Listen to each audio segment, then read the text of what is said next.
Whole Story Audio presents an unabridged recording of Traveller of the Century by Andrés Neuman, translated by Nick Caister and Lorenza Garcia, narrated by Paul Woodson. The light here is ancient. "Are you cold?" the coachman shouted, his voice fragmented by the jolting of the coach. "I'm fine, thank you," replied Hans, teeth chattering. The coach lamps flickered as the horses sped along the road.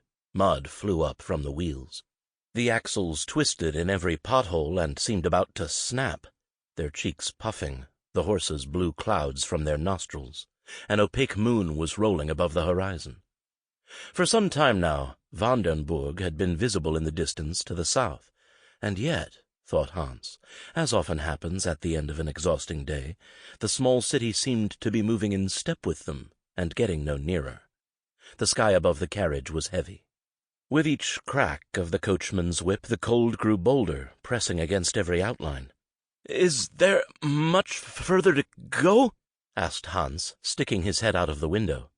He had to repeat the question twice before the coachman heard him above the din and shouted, pointing with his whip, "As you can see." Hans was uncertain whether this meant they were only a few minutes away, or that it was impossible to tell. Since he was the only remaining passenger and had no one to talk to, he closed his eyes. When he opened them again, he saw a stone wall and an arched gateway. As they drew closer, Hans sensed something odd about the thickness of the wall, as if it were a warning about how hard it would be to leave rather than to enter.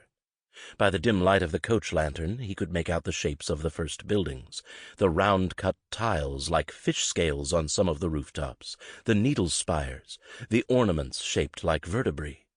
He had the impression he was arriving in a place that had just been evacuated, where the clatter of hooves and the wheels jolting on the cobblestones were producing too loud an echo. Everything was so still, it seemed as though someone was spying on them with bated breath.